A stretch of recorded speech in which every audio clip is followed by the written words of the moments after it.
comenzar, invitamos a la directora del Instituto 103, la señora Patricia Nagy, que nos va a brindar unas palabras. La recibimos con un fuerte aplauso.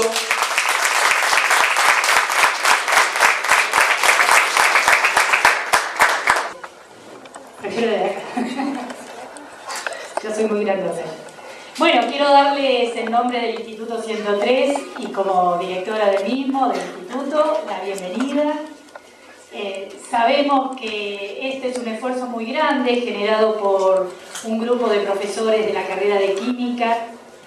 Acá están las profesoras presentes, de las autoridades, la jefa de área, el vicedirector. Todos ellos se han dedicado mucho desde el principio de año a esta iniciativa.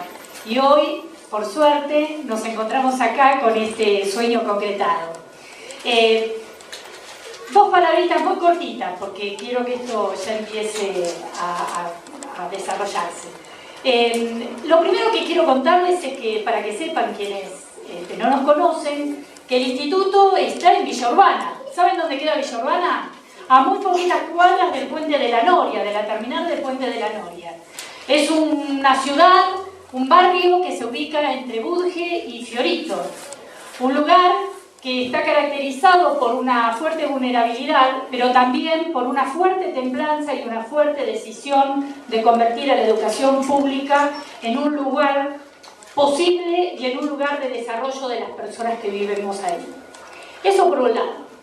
Por otro lado, mientras iba acompañando como directivo a este proyecto que hoy tiene esta concreción, la primera pregunta que se me ocurrió hacerles cuando vinieron las profes a preguntarme, Patri, ¿qué te parece?, fue la siguiente, que más de uno seguro se la hizo: festejarle el cumpleaños a una tabla periódica. ¿Eso es posible? Y entonces me puse a pensar, porque lo primero que me surgió es esa pregunta, pero inmediatamente también me surgió esta reflexión. Leyendo por ahí algún texto sobre educación, leía que las buenas prácticas están definidas, o la buena enseñanza está definida como aquella que es capaz de trastornar lo obvio, de interpelarlo, de desafiarlo. Y entonces yo decía, ¿qué mejor manera de desafiar lo obvio, de hacer buena enseñanza, haciendo este tipo de iniciativas, como por ejemplo festejarle el cumpleaños a la tabla periódica? Es una iniciativa, digo, si por definición esto no es una buena práctica, díganme, y una buena enseñanza, díganme dónde está. Por otra parte, muy de a poquito vi cómo el proyecto nació en el seno de una clase, se desarrolló y contagió este entusiasmo a los otros cursos de la carrera de Química, se trasladó a otros institutos, se pasó al espacio de la práctica, invitando a otras instituciones, a escuelas de educación especial, ya van a saber por qué. Y por qué no terminamos también, si se quiere, entusiasmando a la municipalidad, que con tan buena predisposición y con tan buena confianza terminó ofreciéndonos este espacio del Palacio Municipal para hacer este evento. Así que yo creo que esta es la única manera de hacer docencia. ¿Qué quieren que les diga? Recién lo hablaba con algunos de los chicos que estaban en el stand. Para mí hacer docencia es esto: transmitir entusiasmo, construir conocimiento y dejar huella en nuestro camino. Así que, como directora del Instituto 103 y de la Unidad Académica de Villa Urbana, no solo les doy la bienvenida, sino también un profundo agradecimiento. Muchísimas gracias, Patricia, gracias, muy amable, gracias por estar con nosotros, gracias por sus palabras. Y a continuación invitamos a una de las personas que también es un gran artífice, ha trabajado mucho para lograr este encuentro. Invitamos didácticos para alumnos ciegos o con baja visión.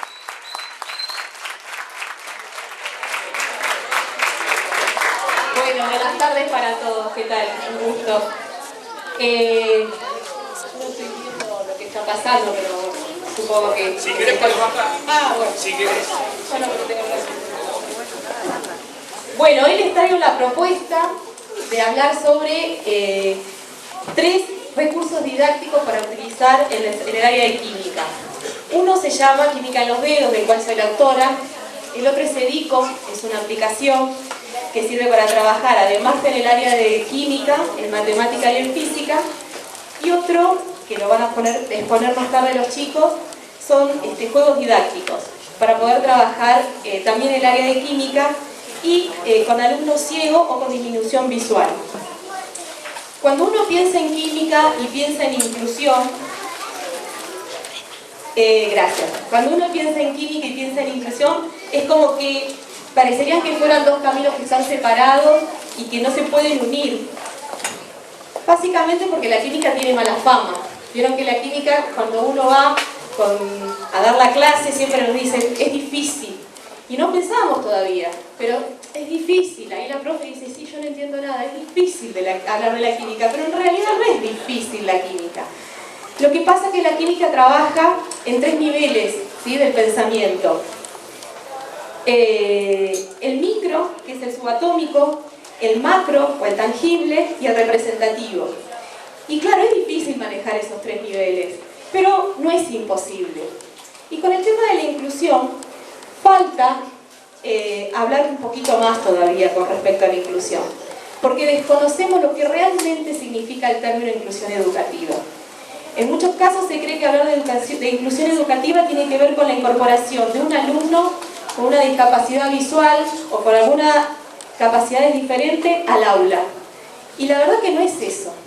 La inclusión educativa tiene que ver con la vinculación de todos los alumnos, que todos los alumnos podamos trabajar, que puedan trabajar de manera integrada, no trabajar de manera diferenciada. Eso es hablar de inclusión. Y lo que está pasando es que hay una brecha muy importante de lo que sería la inclusión ideal y lo que realmente está pasando en la escuela. Y eso tiene que ver básicamente porque faltan todavía difusión de lo que estamos haciendo, de lo que se está haciendo. Yo desde que desarrollé este proyecto me vinculé con, por ejemplo, la Biblioteca Argentina para Ciegos, y el tema es que hay mucho material, pero está en braille. Y yo no sé braille, como muchos de ustedes puede pasar, no sabemos braille. Y falta todavía que se produzca esto, ¿no? De poder vincularnos entre los dos lenguajes, tinta y braille. Considero también que es importante tener en cuenta de poder aprovechar estos espacios y poder vincularnos todos los que formamos parte del sistema educativo. Porque de esa vinculación podemos lograr, por ejemplo, que se logre un ámbito adecuado. ¿Y a qué me refiero con un ámbito adecuado? Yo hace un par de meses fui a dar una charla en una escuela del Jawel que tenía un alumno ciego en primer año. Y los alumnos de tercero, junto con unos profes, lo que hicieron fue cartelitos en braille. Vieron que en todas las escuelas está, la dirección tiene un cartelito, la biblioteca tiene un cartelito, el baño, todo está en tinta. Los chicos lo pusieron en braille también. Eso es crear un ambiente adecuado. Si hay alguien que tiene una movilidad reducida, por ejemplo, podemos llevar la biblioteca, hacer una biblioteca ambulante, o que la bibliotecaria pase o algún alumno que pueda circular. Es decir, la idea es que todos podamos tener acceso a todos los recursos, a todos los materiales. Y hablo de diversidad y no de discapacidad.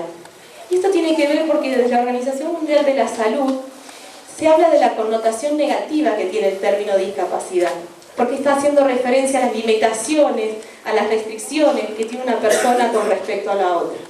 Pero al hablar de discapacidad, de diversidad, todos tenemos capacidades diferentes. Estoy hablando porque se dificulta así. Todos tenemos capacidades diferentes. Y esto es lo rico, ¿no? Porque podemos llevar adelante una propuesta que no sea diferenciada. Y sobre todo, esto de los recursos, de buscar recursos para que puedan trabajar todos. Que esté en tinta, que esté en braille, que tenga sonido, para que todos podamos trabajar. Porque si no, lo que pasa en las aulas es, se da la actividad para la persona ciega y la actividad para el resto. Y no tiene que funcionar así. La idea es que todos podamos trabajar de igual manera, que todos tengamos acceso a los mismos recursos. Bueno, así fue como surgió Química en los Dedos. Yo tuve una alumna ciega hace un tiempo y ella estaba en la orientación de sociales. Y no es casual tampoco que siga la orientación de sociales. La mayoría de las personas no videntes tienden a seguir carreras de sociales, humanísticas, donde prevalece más la lectura, por una cuestión de recursos. Hay muchos recursos que no están. Desde que me empecé a vincular, por ejemplo, con la Biblioteca Argentina para Ciegos, me contaban que hace 5 o 6 años que hay una regla en braille. Una regla, estoy diciendo, algo que nosotros creemos que todo el tiempo podemos usar, y no, hace 5 años que está en braille. Entonces, así surgió Química en los Dedos. Mi alumna no le gustaba la química, decía que era difícil, yo no tenía idea de cómo enseñarle. Mi primer clase fue un desastre, le hablaba lento, bueno, para el olvido, realmente para el olvido. Y ella me dijo, quédese tranquila, profe, esto se soluciona fácil, usted me da la teoría, yo vengo un día, le digo lo que usted quiere que yo repita, y ya está. Yo me ponía loca, digo, ¿cómo le explico? ¿Qué es química, formación de compuestos? Y entonces decía, no, relájese, profesora, relájese. Bueno, no me relajé. En ese momento yo me encontraba cursando la licenciatura, y junto con mis compañeras y una de las profes de didáctica, Alicia Ceferián, empezaron a tirar mi idea. Bueno, y si usás esto, y si usás lo otro, y así surgieron, por ejemplo, las uniones químicas. La mamá de Tamara es una persona vidente, entonces compré cartulina, recorté unos cuadritos y en tinta le puse los símbolos químicos, no de toda la tabla periódica, sino que de 1 o 2. La mamá le decía cuál era el símbolo y ella escribía con punzón porque no le gustaba la maquinita. Con punzón armó las tarjetitas. Me faltaban los electrones, y ahora con los electrones, ¿qué hacemos? Plastilina. Me llevé la plastilina y arrancamos uniones químicas. ¿Pero qué pasó? Caí con la plastilina y es como que hubiera caído hoy con la Play 4 prácticamente. Todos querían usar la plastilina. Había comprado una cajita que tenía varios, entonces todos haciendo pelotitas y todos representando los electrones. Sin querer salió, todos usaron la plastilina para los electrones, los cartones. Se hicieron cartones ellos, se hicieron cartones con los símbolos. Tamara los tenía en tinta y en braille y ellos hicieron los cartoncitos con hojas para poder representarlo. Así ya tenía los cartoncitos, llevé adelante la formación de compuestos. Me faltaba la regla de las diagonales, que para todos los que somos profe de química o estamos estudiando es fundamental la regla de las diagonales. Bueno, cuando le pregunto a Tamara, ¿existe en braille la regla de las diagonales? No sé de qué me está hablando, me dijo. Le pregunto a la maestra integradora, no hay. No. Entonces, ¿cómo hacemos? Bueno, de la misma forma que hice el cartoncito, armé perdón, pero se está pasando la diapositiva. Claro. Sí, está bien, no, está bien. Dale.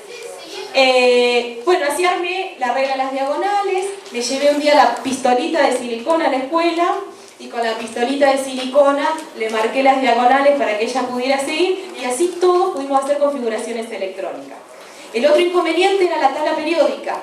Yo no sé si ustedes conocen la tabla periódica en braille, está totalmente en braille.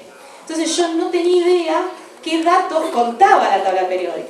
Nos sentamos un ratito con Tamara y me organizó un poco la información que tenía la tabla periódica, y así pudimos ir trabajando. Esto que les cuento es por cómo surgió en realidad mi proyecto Química en los Dedos. Pero tiene que ver también con las ganas, ¿no? Porque en mi formación como profe, en la formación de ustedes como profe, no está esto de trabajar desde la inclusión. Pero sí, siempre está buscar, ver la forma, cómo lo podemos llevar adelante. Pasamos a la otra. Es así como está Química en los Dedos. Yo al principio he hecho unas tarjetas, las tarjetas no estaban imantadas, no tenía la planchuela, hay una planchuela de metal. Cuando me acerqué a la Biblioteca Argentina para Ciegos, me atendió el licenciado Juan José de la Barca, que es un profesor de la UBA de matemática, que es una persona no vidente. Y él me dice, mirá, nosotros tenemos un pequeño problema. Vos ves dónde están las tarjetitas. Nosotros necesitamos sí o sí limitar el área de trabajo. Fue así como surgió la planchuela y manté todas las tarjetitas. Y los electrones ahora, pasamos a la otra, los electrones están a través de imanes. Ya dejamos de lado la plastilina y fuimos a los imanes. La regla de las diagonales, bueno, están en tinta y en braille, y con dimensional están marcadas todas las diagonales para que todos puedan seguir. Sí, podemos pasar a la otra. Bueno, ahí por ejemplo hice la representación de una unión química, de una unión iónica, ¿no? En donde tenemos el metal, el no metal, los electrones. Podemos pasar a la otra. Uniones covalentes. Se puede llevar adelante todo lo que ustedes puedan generar. Y en la otra, por ejemplo, les quiero mostrar a Aaron. Aaron fue alumno mío el año pasado. Acá tengo unas alumnas que hicieron la residencia con Aaron. Bueno, Aaron es vidente, pero tiene parálisis cerebral. Y con él usamos también química en los dedos. Porque él hacía el mismo examen que hacían sus compañeros. No sé si ustedes se pueden distinguir que hay una mano ahí. Esa mano es del ayudante terapéutico. El ayudante terapéutico hacía lo que Aaron le decía. Aaron le decía, bueno, pon esto, pon el otro. Era una evaluación de uniones químicas. Con él hice la evaluación de uniones químicas y también después la de alcanos. Entonces Damián, iba poniendo lo que Aaron le decía. Y Damián, en el mismo momento que Aaron le decía, ya está, sacaba una foto y por WhatsApp te la mandaba en el mismo momento. Las alumnas que están adelante están llevando adelante también su evaluación. Con esto quiero mostrarles que no está limitado solamente a personas no videntes, porque al estar en tinta lo podemos usar todos. Sí, pasamos a la otra. El otro recurso que hoy también les quiero presentar no es de mi autoría, simplemente lo difundo. Se llama Edico. Edico es un editor científico, se descarga, es muy sencillo, ustedes ven los requisitos, no necesita muchos requisitos, y tiene 3 pantallas. La primera pantalla, abajo está en braille, aparece la fórmula estándar y la parte de la visualización de la fórmula. Usted me va a decir si está en braille, pero el chico no lo ve. Claro, pero tienen que tener encendido el lector de pantalla. Entonces, en el momento en que se está escribiendo, simultáneamente aparece en braille, en tinta, y el lector de pantalla les está indicando lo que está apareciendo. Es muy fácil de descargar. Vamos a pasar a la otra. Yo ahí les dejo el link para que lo descarguen. No solo pueden trabajar desde el área de química, sino que también lo pueden trabajar desde el área de matemática y física. Hay compuestos orgánicos, inorgánicos, trigonometría, hay un montón de formas para poder trabajar con matemática y física. Están sacando foto al link. Les van a dar un código que lo tienen que validar, pero no tarda nada, ¿sí? Pasamos a la otra. Bueno, ahí cuando ustedes lo abren, en la configuración pueden poner si es de matemática o química y el tipo de braille. En 6 u 8. 8 tiene que ver con el teclado computarizado que trabajan con braille y dice, bueno, 8 puntos, ¿no? El que se utiliza siempre es el de 6. Pasamos a la otra. Ahí les puse un ejemplo, por ejemplo, de un cálculo matemático. Está en la fórmula y abajo en braille. Cuando a medida que se va escribiendo, el lector de pantalla les va indicando qué es lo que se está colocando. Puse un ejemplo en matemática y ahora con la otra pantalla puse algo de química también, ¿no? Para que vean cómo podemos llevarlo adelante. Bueno, pasamos. Yo les quiero agradecer por permitirme contarles a ustedes esta experiencia y quiero invitar a subir a Cecilia Leguizamón y a Gonzalo Santamaría. Ellos son alumnos del Instituto Superior de Formación Docente número 35, son alumnos míos de la práctica docente y ellos habían hecho con otra materia unos juegos para química. Y les dije un día, ¿no se animan? Y bueno, profe, me dijeron, yo sí es porque todavía no los aprobé o el entusiasmo, pero se entusiasmaron. Y bueno, ellos ahora les van a contar la propuesta que llevaron adelante.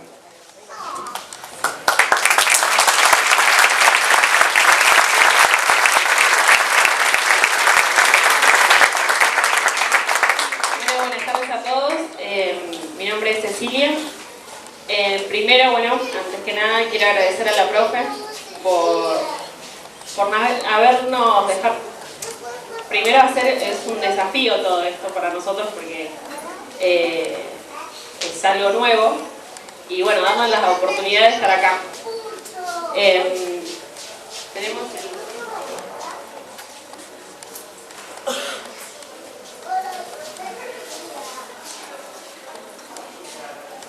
Bueno, nosotros armamos unos juegos para nuestra práctica y como nos dijo la profe recién, los adaptamos al braille. No sabíamos qué nombre ponerle y Gonzalo dijo, muy creativo, dijo introducción a la química, no, inclusión a la química. El primer juego es el bingo, que es la base del bingo familiar. Tenemos los cartoncitos, estos, que tienen una parte de atrás que está imantada para poder marcarlos con imanes. Tenemos los elementos químicos, están en tinta y en braille. Y también tenemos unos cartoncitos, bueno, después se los muestro, que esos son todos los elementos de la tabla periódica, también en tinta y en braille. Este juego se puede aplicar en el área de físico-química de tercero en el contenido de la tabla periódica. Seguimos.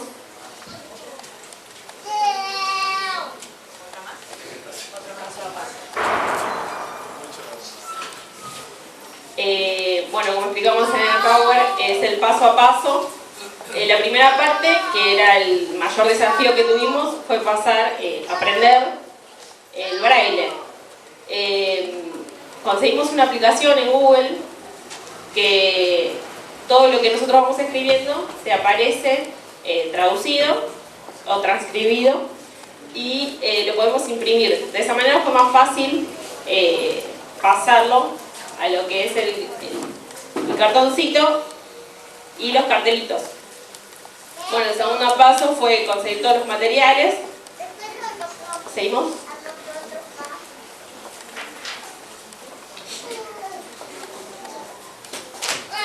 Ahí tenemos los otros pasos que fueron marcar todos bien el área definida por una película especial que es la de dimensional.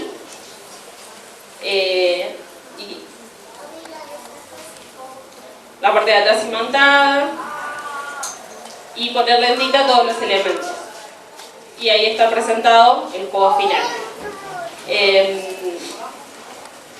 Como decía la profe, no solamente es para los alumnos de baja visión o no videntes, sino también para todos. Esto lo pueden utilizar todos. Bueno, ya agradecí a la profe, una vez más. Esto es una oportunidad muy grande para nosotros porque toda esta parte no la conocemos, no sabemos hasta que llegamos a hacerlo.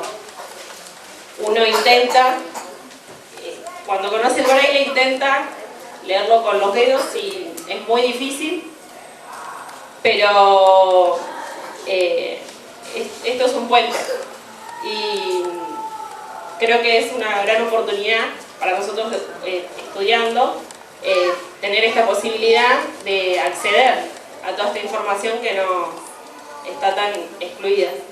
Así que bueno, muchas gracias, profe.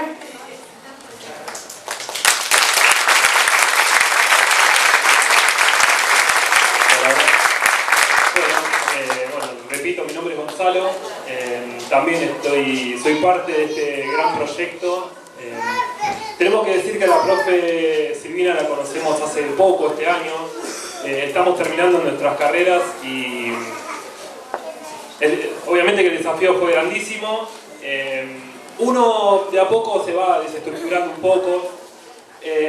La idea que tenemos con Ceci, desde que se nos planteó hacer las prácticas, es tratar de enseñar mediante juegos.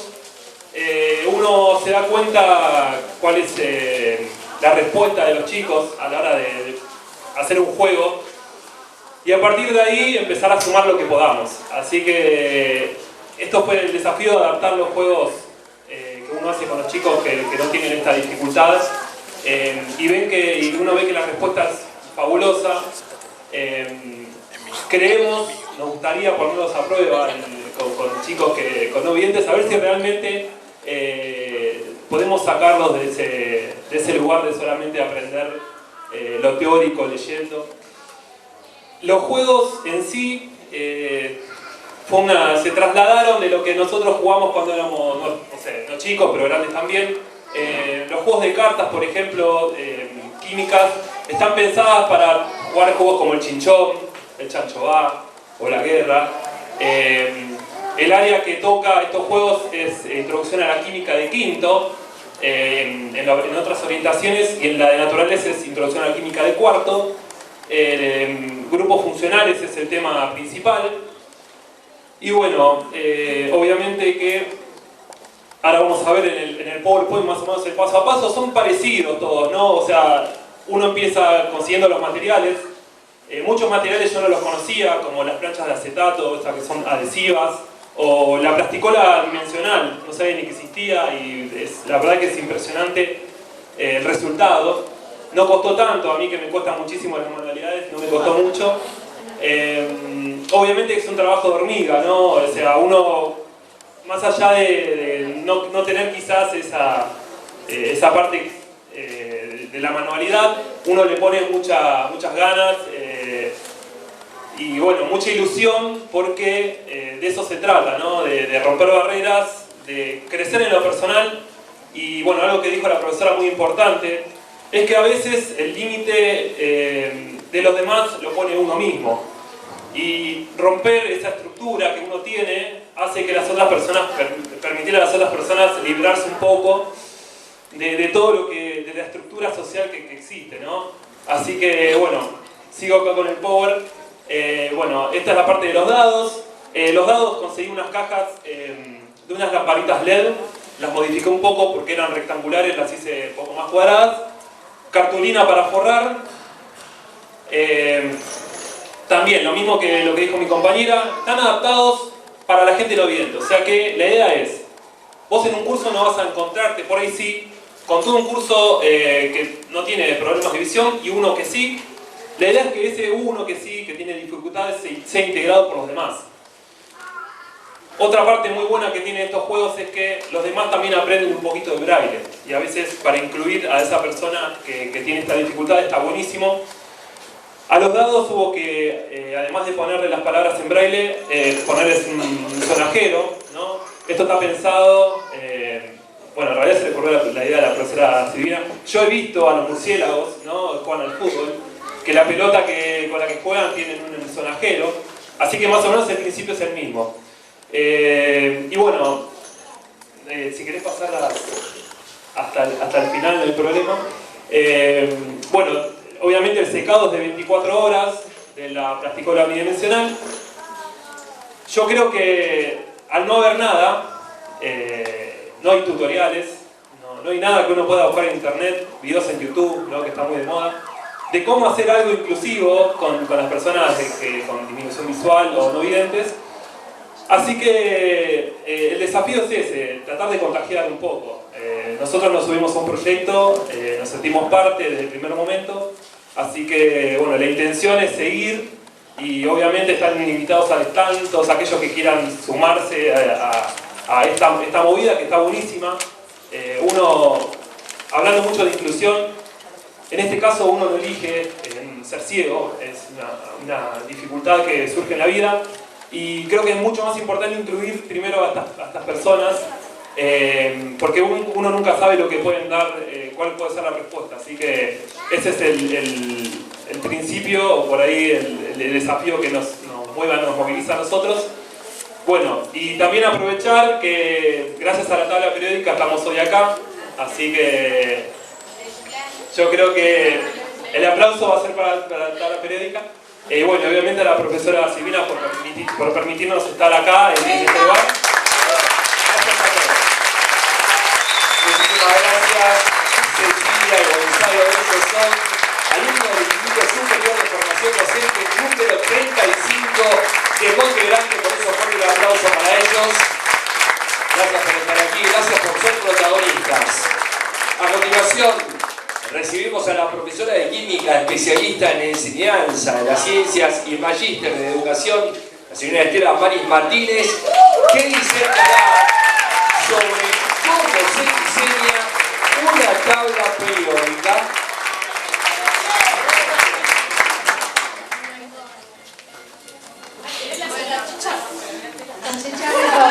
Me tocó el tema en vole, perdón. Yo les voy a contar sobre el desarrollo de la tabla periódica. El título es medio engañoso, no sé si la idea es aprender a diseñar una tabla periódica, aunque tal vez dejemos pendiente ahí el desafío de la posibilidad de que cada uno de ustedes pueda hacer su propia tabla periódica. Lo que no significaría reproducir la tabla periódica que ya conocen, la que usan siempre, sino, bueno, una nueva. Pero para eso les voy a contar un poquito cómo fue el proceso. La historia es larguísima, un poquito densa, así que voy a tratar de resumir algunas ideas que a mí me parecen muy importantes para tenerlas en cuenta cuando enseñamos, cuando trabajamos con la tabla. Y por supuesto, como este es el festejo de los 150 años, vamos a ver que esos 150 años que se cumplen hoy de la presentación de la tabla de Mendeleev tienen atrás una historia larguísima de un montón de otros intentos y de otras tablas que por distintos motivos fueron quedando escondidas. Vemos la siguiente diapo. Bueno, todos, no sé, supongo que sí, la mayoría de los que están acá saben lo que es una tabla periódica, digo, ya que estamos.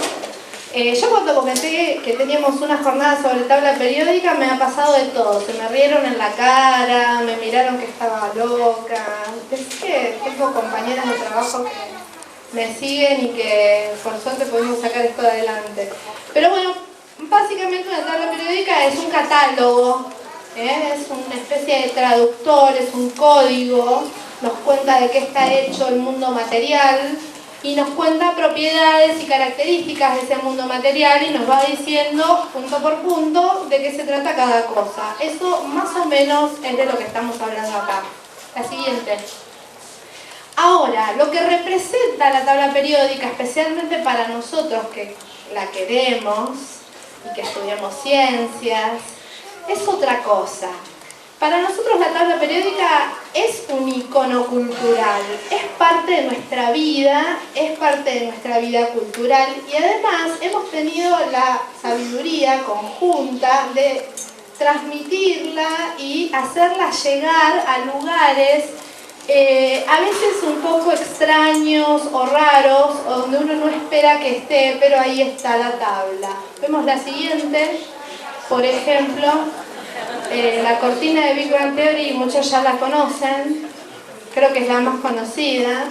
Yo tengo por ahí, pero me quedó dentro de la mochila. Ay, Sole, vos que estás al lado de mi mochi. Si abrís la mochila, por ejemplo, una bufanda, te la podés poner, Sole, te queda preciosa, ¿ves? Ahí está, tacita, zapatillas, vendo, nada, no tengo nada de eso. ¿Les gusta? Está buenísima. Bueno, eso en cuanto a la tabla periódica en sí, la nuestra, expresada en distintas cosas, por ejemplo, remeras, paraguas, decoraciones para tu casa, si no sabes qué poner en el living, una tabla, por ejemplo, por poner. La siguiente. Pero también nos encontramos con esto. Miren qué interesante. Esta está buena, la tabla periódica de los vinos.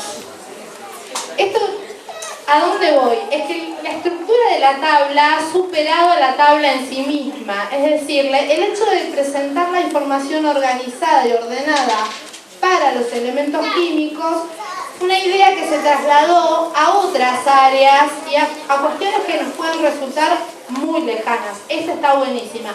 Sigamos con la próxima. Dejábamos ese, hasta ahí ya estábamos. Faltaba la degustación. Esta no la entiendo mucho, pero es la tabla periódica de la ortografía. Seguramente alguno que tenga más interés por el área de las prácticas del lenguaje, ahí va a encontrar un montón de reglas ortográficas, están todas ordenadas. Además, en particular en esta, estar tratando de respetar los símbolos de los elementos, incorporando una regla ortográfica para cada elemento. Tal vez está buena como trabajo para integrar en la escuela las áreas. Hay otras, hay de la literatura. A ver si puse alguna más de estas que no son de química. La siguiente. No, esa ya estaba. Esta está buenísima, mirá. Esta son la tabla periódica de los mandos, ¿no? De la Play 4, la Play 5, del Family también tenés todo. Para los gamers y nuestros niños, niñas gamers que les encanta acceder a la tabla periódica, se puede acceder desde cualquier lugar y a cualquier edad. Es un buen caso, A mí esta me gustó bastante. Seguimos. Bueno, el tema es esto que les decía al principio. ¿Qué hay detrás de la tabla periódica? Digamos, ¿dónde salió toda esta información? ¿Cómo fue que se construyó? Se imaginarán que hay historias escondidas, algunas muy interesantes, otras muy aburridas, pero muchísimas cosas detrás. Pero sobre todo eso, es una de las mejores representaciones de lo que la humanidad puede hacer en conjunto. Porque esta no es la tabla de Mendeleev, es la tabla de muchísimas personas que estudiaron, investigaron, trabajaron, se pelearon, se mataron, se maltrataron, y que entre todos y a lo largo de la historia juntaron toda esa información, ¿no? Y para nosotros, para los que somos usuarios de la tabla, cuando digo que es un código, además es un código del nivel de la piedra Rosetta, es decir, nos permite traducir nuestro pensamiento químico en algo que se pueda comunicar, ¿sí? Que se pueda contar. Pasamos a la siguiente. Más allá de la tabla, digamos, con esto que yo les digo que la tabla es un compendio de muchísima información y es un logro colectivo, no individual. Yo lo quiero Mendeleev, pero ya van a ver que a pesar de que festejamos el cumpleaños, hay que reconocer que hubo muchas otras personas que trabajaron tanto o más que él para lograr esto. Pero bueno, a cuento de que la tabla está buenísima y generó mucho conocimiento, también hay que decir que en estas investigaciones se descubrieron otras cosas, aparecieron líneas de investigación nuevas, es decir, la biología, las ciencias de la tierra, la cristalografía y un montón de otras ciencias se nutren de los conocimientos que se derivan de las investigaciones para la tabla periódica. Esto es un trabajo realmente colectivo. Vamos a la siguiente. ¿Por dónde arrancamos? Es muy difícil decir en qué momento se inició todo, pero esta imagen que está por allá, hay una tablita que hizo Nati, que está hermosa, ¿no? Nati Rico, allá saluda, Nati, para que la mostramos, que es la tabla alquímica. Está inspirada en esta primera, que sin ser una tabla periódica, porque no tiene todavía idea de periodicidad, esto de repetirse una propiedad o algo, esto que vemos en el PowerPoint es una lista, ¿no? Esto es una tabla periódica, ya tiene organizada su periodicidad, es decir, la repetición de ciertas propiedades, tomando los símbolos que en su momento, gracias chicas, está hermosísima, propuso Dalton. De Dalton lo primero que tenemos que decir es que era maestro y que todo esto empezó porque hubo un maestro que estuvo dispuesto a tratar de enseñar y hacer las cosas mejor. Y además era muy curioso. Y él propuso esta listita con algunos símbolos y unos valores de pesos atómicos basándose en investigaciones de Lavoisier. De Lavoisier no les cuento porque empiezo a ver así que él tomó toda esa información de Lavoisier y a través de esos cálculos macroscópicos, es decir, tantos gramos de esto reaccionaron con tantos gramos de aquello y se formó tantos gramos de lo otro, eso que hacía Lavoisier, Dalton lo tradujo a valores de pesos atómicos, lo que serían pesos relativos, ¿no? Comparados unos con otros. Esto sería nuestro punto de inicio. Vemos la siguiente. Bueno, las tríadas. hay como, quiero ser suave con esto, pero a los químicos les agarró como una obsesión por los tríos.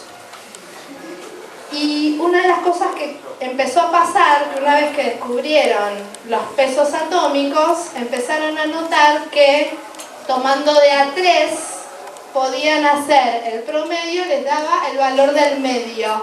Es decir, ven que hay 3 ejemplos donde tenés, por ejemplo, yo no veo de acá, ya disculpen, bromo, cloro y yodo, por ejemplo. Entonces, si vos sumás uno de los extremos y el del otro extremo y lo dividís, ¿sí? Lo que obtenés es el peso del que está en el medio. ¿Se entiende? Es una especie de regla matemática.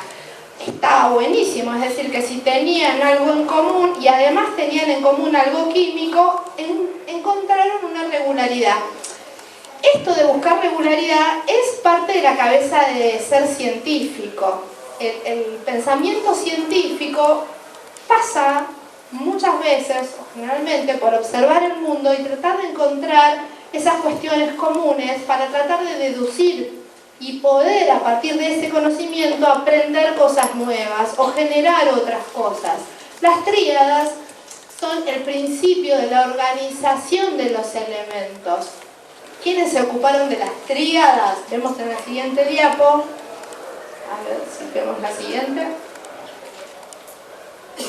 Miren, Lobereiner en Alemania, y están los datos, él propone esas primeras 3 que les mostré en la diapositiva anterior. Después apareció Lenzen, un alemán que se recopó, y son 20, pero a él, por ejemplo, ya no le importaba si tenían algo que ver o no, o sea que las agarraba y armaba los tríadas y las supertríadas, tríadas de tríadas, y las publicó, por supuesto, ¿por qué no? Matemáticamente daban y se publicaban, pero bueno, no había ahí mucha cuestión química. Melling, también de Alemania, él descubrió unas nuevas tríadas así con sentido químico y además fue el primero que las organizó en un diagrama. Seguimos sin tener tabla periódica, pero sí este señor dijo, tengo ya unas cuantas tríadas que además de tener relación matemática tienen relación química, las voy a ordenar en un diagrama. Y Kremers fue el siguiente que trabajó con las tríadas, el primero en que encontró tríadas que en vez de ser, piensen en la tabla, en vez de ser las tríadas siempre las pensamos así verticales, él fue el primero que encontró relaciones horizontales, que en ese momento él no le encontró el sentido de por qué se daba la regla. Hoy por hoy nosotros sabemos que eso tenía que ver con los números de oxidación o con los estados de oxidación, es decir, que se podían comportar con cierta regularidad también en forma horizontal. Vemos la siguiente, el diagrama que les contaba, que sería como una prototabla.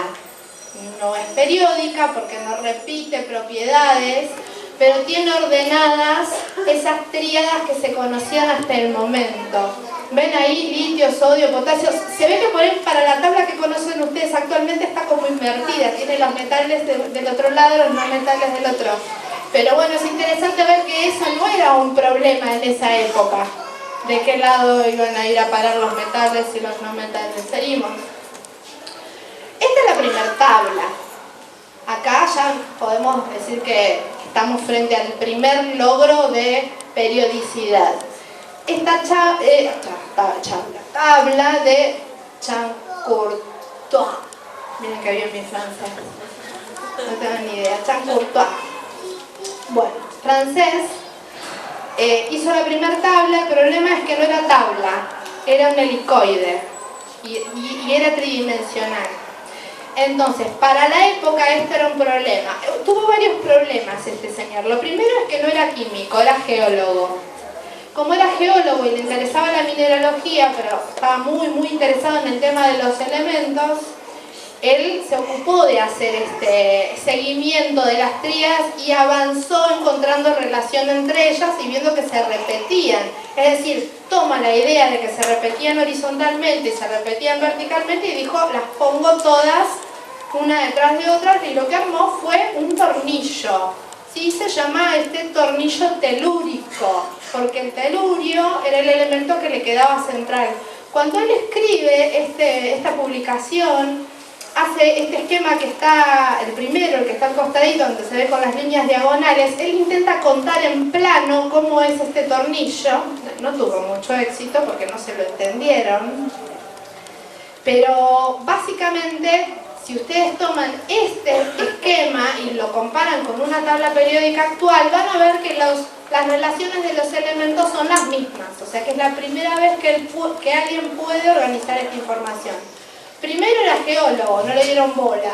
Segundo, lo publicó en una revista de geología, mineralogía, no sé qué, que nadie la leyó, en esa época no le dieron importancia, pasó bastante desapercibido, pero quedó en la historia. Mucho tiempo después fue recuperada, hubo toda una línea de químicos franceses que se ocuparon de recuperar la historia de la producción de la tabla periódica en Francia. Ahora les voy a contar más de eso. Avanzamos. Bueno, se va armando, llega Newlands arma ahora sí un esquema como más cuadradito a la idea de los químicos de la época, en formato de tabla. La tabla de Newlands la conocemos como la de la ley de las octavas. Básicamente él lo que hizo fue usar como análogo las octavas musicales, y eso fue lo que generó que se la despreciaran. Lo que para nosotros hoy en términos didácticos es una maravilla, es pensar en una octava como un análogo, y un análogo para nosotros es un facilitador para enseñar. En ese momento, para lo académico, fue visto como una burrada, que él lo que miró, descubrió en esas tríadas era la repetición cada 8 elementos de cierta propiedad. Por eso lo organizó de esta manera. Esta ya es una tabla periódica también. Pasamos. Fíjense las épocas, estamos todos como en paralelo. Esto es bastante interesante. 1862, 1863, 1864. También es uno de los muy pocos ejemplos que tenemos en la historia de la ciencia de creación de conocimiento colectivo y en paralelo, tipos que no se conocían entre sí, que no sabían de lo que el otro estaba pensando, que no tenían forma de comunicarse y que iban descubriendo más o menos lo mismo a la vez con muy poquitito tiempo de diferencia. Esta, la de Odin, en Inglaterra, 1864, él ya ordenó la tabla, digamos, con las características de lo que sería la tabla periódica, y encontró todas las regularidades para los elementos del momento, pero no hizo lo que la academia esperaba que pasara, que enunciara una ley, que dijera, bueno, esto es así porque... No sé por qué. Odin lo dejó así porque dijo, bueno, esto es regular, acá están todas las propiedades, esto funciona de esta manera, y quedó armado, pero él no avanzó en escribir una teoría sobre la organización de los elementos. La siguiente. Bueno, esto ya pasa en Estados Unidos, también en la misma época. Henrich tampoco era químico. Y propone una tabla, vamos a decir, es un esquema radial, muy diferente a lo que veníamos viendo hasta ahora. O sea, tal vez con algo de similitud a lo del tornillo telúrico, ¿no? Al del francés. Pero esto sale de otro lado, esto sale desde otro lugar. ¿Desde dónde? Ya en esta época empezaba a trabajarse con las líneas de los espectros, ¿sí? Las líneas espectrales. Había datos de Bunsen, Kirchhoff, eran físicos. Acá se empezó a meter la física y a tirar información que podía ser útil para la organización de los elementos. Este señor lo que se dio cuenta es que había como una regularidad numérica en las líneas de los espectros de estos elementos y las asemejó a las distancias planetarias. Él también usó un análogo. Dijo, si hay ciertas distancias en el sistema planetario, podría haber ciertas distancias en las emisiones de los átomos según el tamaño de los átomos. Eso es lo que él quería representar. El tema es que tenía un ego muy grande, se creía el rey de la filosofía griega, escribía muy raro, hablaba muy encriptado, que terminó estando muy alejado del ámbito académico, ¿sí? Y fue separándose y todo este conocimiento quedó perdido, básicamente. La siguiente. Bueno, esta es la verdadera tabla periódica. Perdón, en el cumpleaños de Mendeleev tengo que decir que Meyer se lleva todos los premios, la medalla, el abrazo, el homenaje tardío. El tema, como dice ahí la diapositiva, es que estuvo perdida hasta 1895. Es decir, que perdida. A ver, son contemporáneos, ¿sí? Hubo un congreso, que es el Congreso de Karlsruhe, claro, en Alemania, donde se habló, donde, por ejemplo, se pusieron de acuerdo en qué cosa era un átomo, qué cosa era una molécula. Apareció Canizaro, que era el que daba como unos folletitos diciendo, bueno, Avogadro tenía razón, existen las moléculas. Digamos, había muchas cosas que arreglar. Hasta ese momento no se distinguía una sustancia, una molécula, de un átomo. Se hablaba de elementos así en forma abstracta, ¿sí? Y no había una diferenciación de qué tipo de entidad se estaban refiriendo cada uno. Tanto Meyer como Mendeleev tomaron esta información, ¿sí? Ninguno de los dos eran personajes muy notables para la época en el ámbito académico. Pero la tabla de Meyer, él publicó varias, hasta en libros de texto, es una tabla que tiene todo lo que nosotros le reconocemos a la tabla de Mendeleev. Es decir, tiene la organización por los pesos o masas atómicas, tiene los espacios para esos elementos que supuestamente todavía no se habían descubierto, ¿sí? Además, tienen mejorados los valores de los pesos atómicos porque ya tenían mejores formas de calcular. Él, para mi gusto además, tenía algo muy positivo, es que era atomista. Él creía en la existencia de los átomos, estaba convencido de que la materia estaba formada por átomos, mientras que muchos otros científicos trabajando en estas mismas líneas no pensaban en eso. No era parte de su pensamiento era más de carácter metafísico, estaba en otro nivel. Él era atomista, él todavía pensaba en una idea bastante más antigua, que es una hipótesis que se llama de Prout, que Prout era un tipo que dijo, para mí todo está hecho de hidrógeno, según cuánto hidrógeno tenga, así es distinto. No estuvo tan errado, tal vez la forma en la que lo dijo, o sea, él era como decir, todo está hecho de cierta partícula. Él dijo, esa partícula es hidrógeno, en eso ponerle la pifió. Pero esa hipótesis fue una hipótesis muy interesante que algunos científicos tomaron y otros no. Ahí tenemos como dos líneas, los que fueron atomistas y los que no. Meyer era atomista. Vemos la siguiente. Bueno, acá está Mendeleev, el cumpleaños, a la tabla. Mendeleev tenía un carácter, como dicen sus biógrafos, bastante bravo, y en las discusiones con Meyer, una de las cosas que pasaba es que cuando se discutía cuál de los dos había logrado primero la tabla, él le ganaba por el carácter que tenía y por la forma en la que se imponía en las discusiones, mientras que Meyer es como que, bueno, va todo bien. Bueno, esa es una de las razones.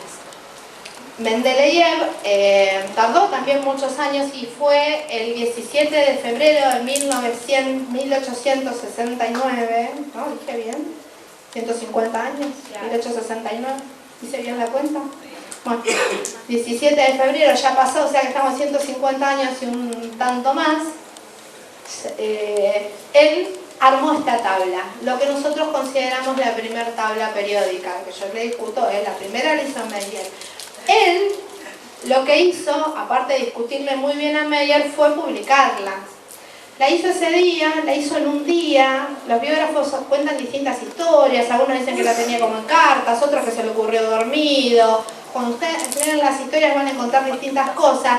La cuestión es que el señor se tenía que ir a una fábrica de quesos porque se dedicaba, entre otras cosas, a la industria, y ese día, en vez de irse a la fábrica de quesos, se quedó y organizó lo que le parecía podía ser una tabla con todos los elementos ordenados por pesos atómicos, dejando los mismos espacios que había dejado Meyer, y además se tomó el trabajo de invertir algunos de los valores, cosa que ya habían hecho otros antes, él también, pero con la salvedad de que como él no era atomista y él no creía en la existencia de los átomos, no le importaba mucho esa cuestión. Para él era todo un tema de propiedades macroscópicas. Y por otro lado, después publicó, o sea, la tabla, él la hace el día 17 de febrero, el 6 de marzo estaba publicada. E inmediatamente se divulga y se impone. ¿Se entiende lo que quiero contar? Que también acá hay una cuestión de quién tiene el poder, el conocimiento y el acceso a llevar la información. Vemos la siguiente. Yo acá les puse los éxitos, ¿no? La primera tabla con 63. Y los éxitos y los fracasos, porque una de las cosas por las que nosotros siempre los profes reconocemos a Mendeleev es por esto de haber dejado espacios vacíos que después se fueron llenando. Sí, él hizo 18 predicciones, le pegó a 9. Medio vaso vacío, regular. Bueno, todo esto sin pensar en la existencia de los átomos, ¿no?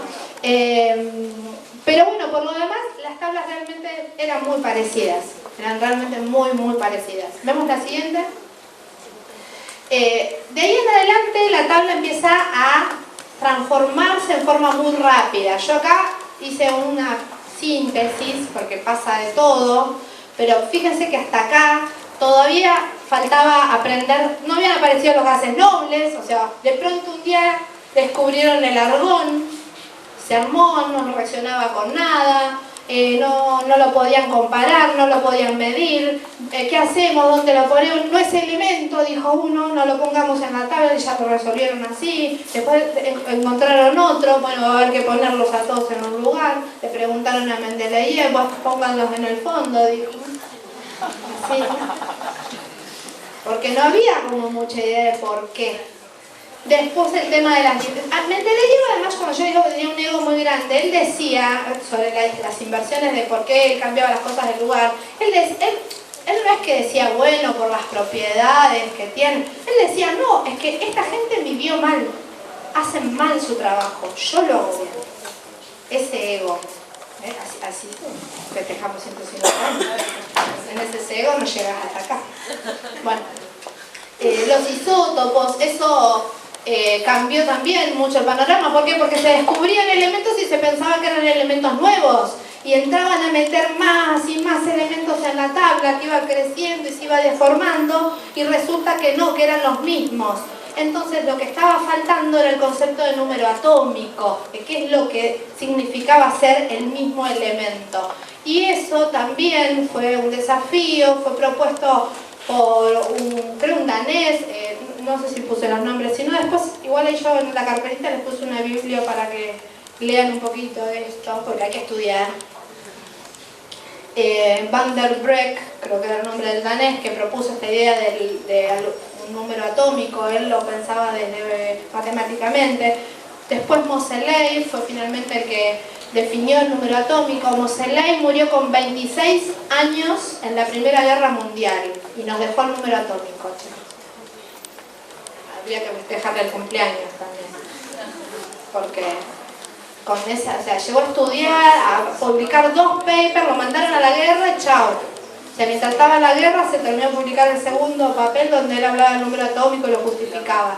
Y eso fue lo que generó la modificación de la tabla y el orden que nosotros conocemos hoy, y se entienden esas inversiones, esos cambios que había hecho Mendeleev. Bueno, nada, aparece toda la física del átomo, aparecen las configuraciones electrónicas, aparecen los números cuánticos, aparece la mecánica cuántica, todo eso empieza a transformar la tabla.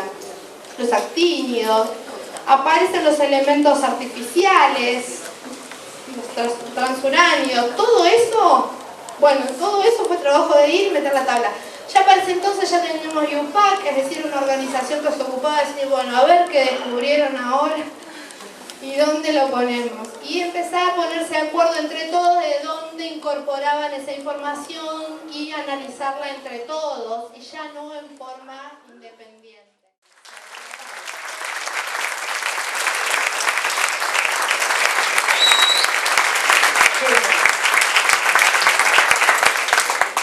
Bueno, y gracias por invitarnos también a participar.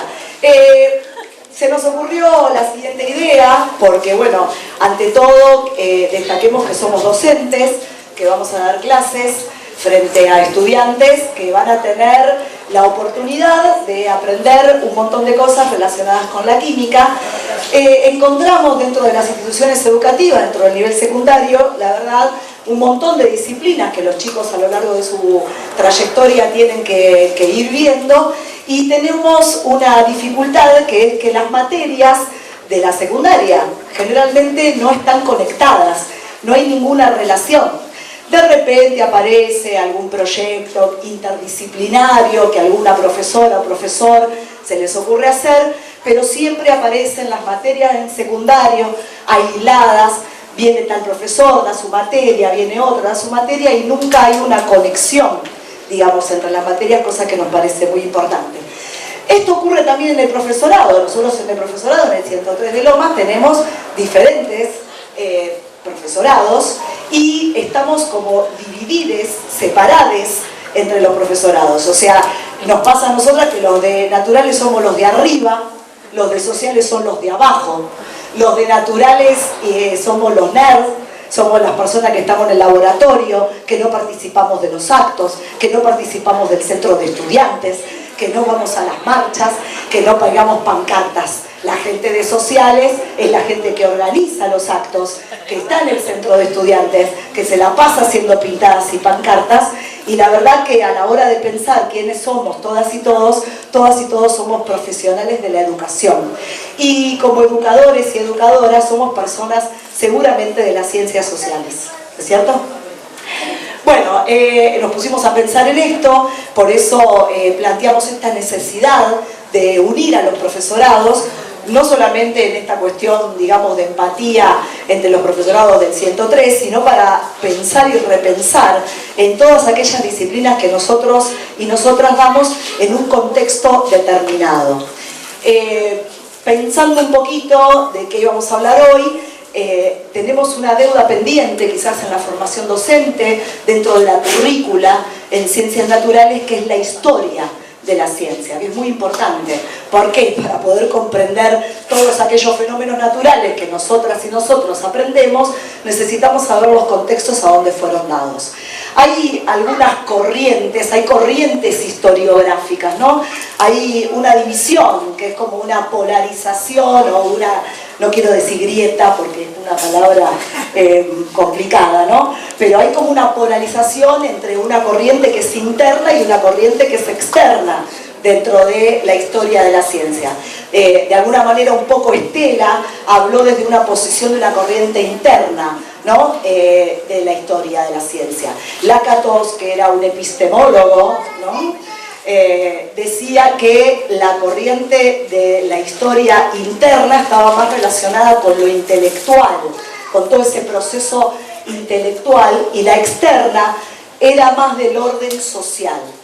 Entonces, bueno, nos parece muy relevante traer ahora este evento tan distinguido, ponernos a pensar un poquito en que todo ese desarrollo que Estela explicó tan bien acerca de lo que fue el proceso por el cual Mendeleev larga su tabla periódica, y toda esta investigación y todo este proceso colectivo es también resultado de un contexto histórico donde estos científicos vivían, ¿no? Y es muy importante porque tenemos que entender por qué se dio en determinado lugar en determinado año, en determinada época, ese tipo de investigaciones y no se dio en otras.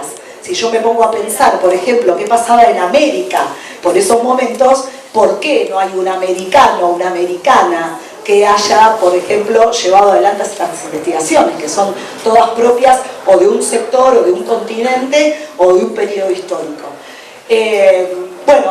Para lo cual convocamos a un especialista en historia que nos va a contar quién era Mendeleev, o de alguna manera esta parte de la historia externa de este contexto social donde se desarrolló este tipo de investigación, donde por esos días ocurrían cosas que no son secundarias, que no están alejadas de todo tipo de investigación, ¿no? Así que bueno, le paso la palabra a mi compañero. Sí, dale.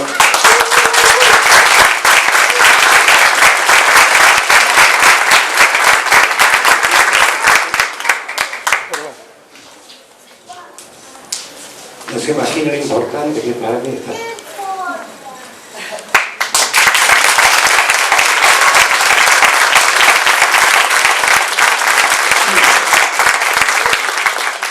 Hace como 3 meses desde que Betina me planteó esta necesidad de recordar la tabla periódica, que yo camino por mi casa con apuntes, con textos. Aprendí lo que es un número atómico, un número mágico. Me fui a la física, empecé a leer el átomo de Bohr y el principio de incertidumbre de Heisenberg, la teoría orbital. Ayudado por mi hermano, que es médico, me introdujo en todo esto porque yo le planteé que hoy tenía una reunión. Y realmente me di cuenta todo lo que me falta. Todo lo que me falta aprender. Y qué necesario que es y qué interesante que es. Porque mi beta es la historia. Mi carrera original, cuando tenía 18 años, fue psicología en la Facultad de Filosofía y Letras. Y ahí tuve la oportunidad de conocer a un profesor que me introdujo en una corriente psicológica llamada la reflexología. El autor, el creador de toda esta corriente fue Iván Petrovich Pavlov, que fue contemporáneo de Mendeleev.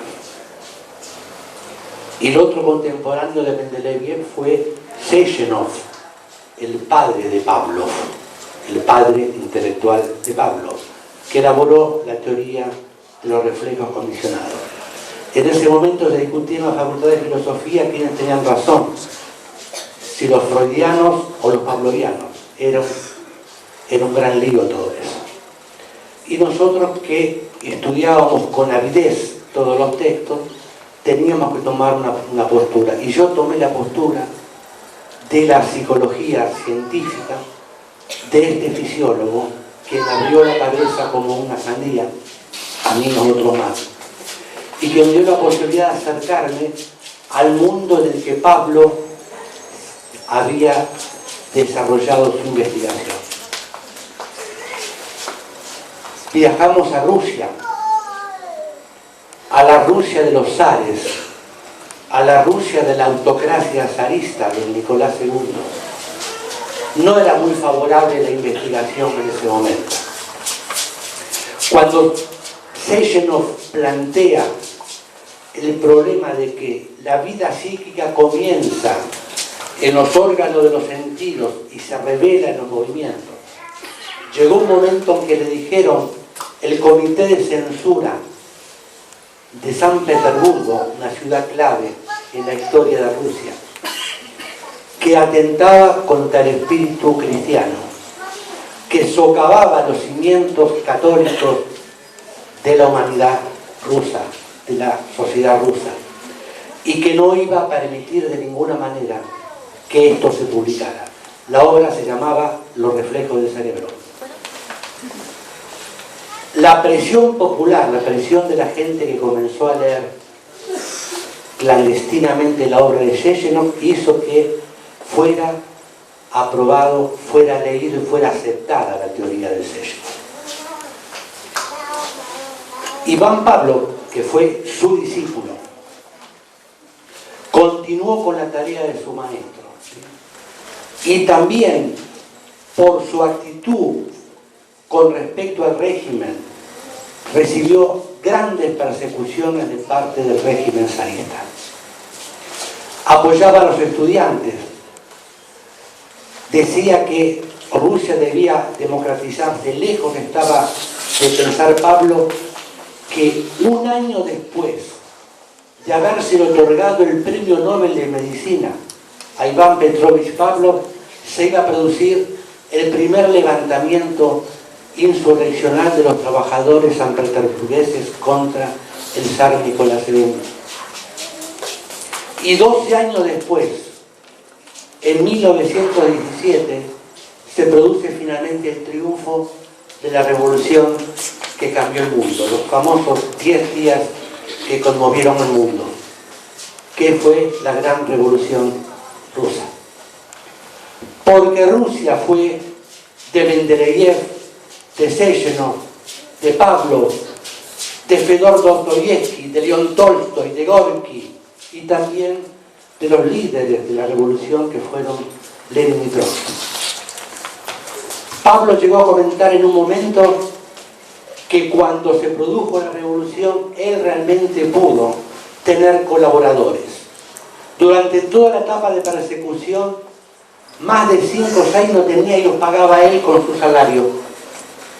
Llegó a tener 300 colaboradores y una academia con su nombre.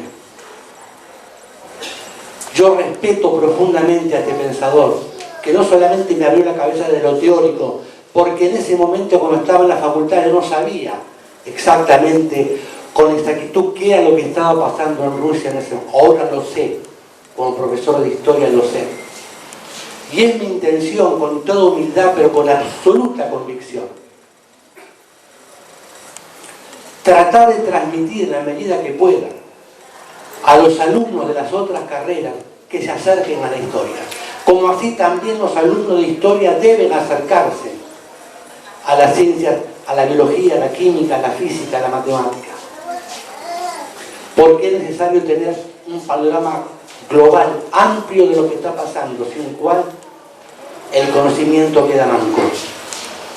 Y yo me preguntaba, ¿qué pasó con estos pensadores? ¿Cómo pudieron abrirse paso en medio de semejante represión y censura? Y hay 2 elementos para mí que son claves.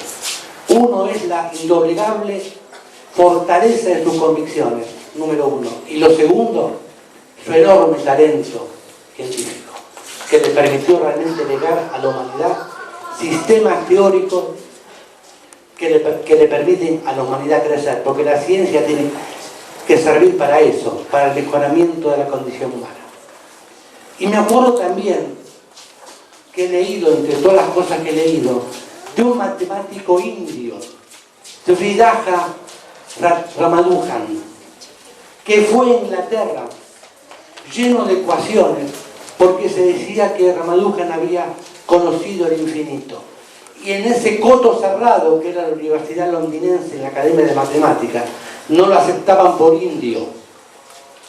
Tuvo un padrino que lo ayudó, que lo comprendió, y finalmente Ramanujan fue aceptado en la comunidad por la fuerza enorme, por su perseverancia, de sus convicciones. Y de esto se trata. Yo tendría 1000 cosas más para decirles, pero no tengo el monopolio de esto, ¿no es cierto? Estoy realmente muy satisfecho de estar acá. Es nuevo para mí, salí de la madriguera, en mi 103, y estoy conociendo a gente que no conocía, que no pensé quizás nunca que la iba a conocer.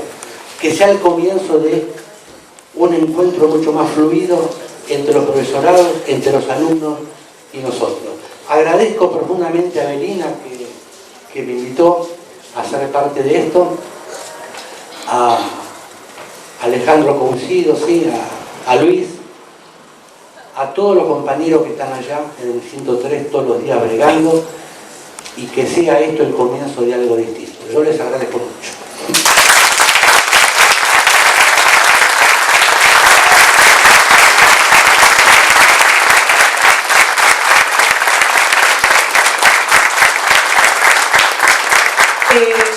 cerrar esta pequeña intervención con algo que permanentemente lo digo dentro de mis aulas, que tengo ese privilegio. Cuando un docente o una docente nos critican a veces o nos dicen estás haciendo política dentro de las aulas, o se habla de politizar las disciplinas o de politizar las aulas, pensemos en lo siguiente. Cuando un docente o una docente habla de química y habla de los impactos de la química dentro de la sociedad, habla de los intereses políticos y económicos que tiene la química, habla de toda la historia de la química, quiénes fueron las personas que intervinieron en las investigaciones, cómo fueron financiadas esas investigaciones, cuáles eran los intereses que tenían esas investigaciones, esa persona, ese docente está haciendo política. Cuando un docente o una docente silencia toda la historia de la química y solamente se dedica a dar su disciplina, estequiometría, análisis de determinados compuestos, sin ni siquiera mencionar las cuestiones históricas y políticas que lo rodean, también está haciendo política. Así que bueno, gracias a todos. ¡Feliz cumpleaños a los padres! Muchísimas gracias.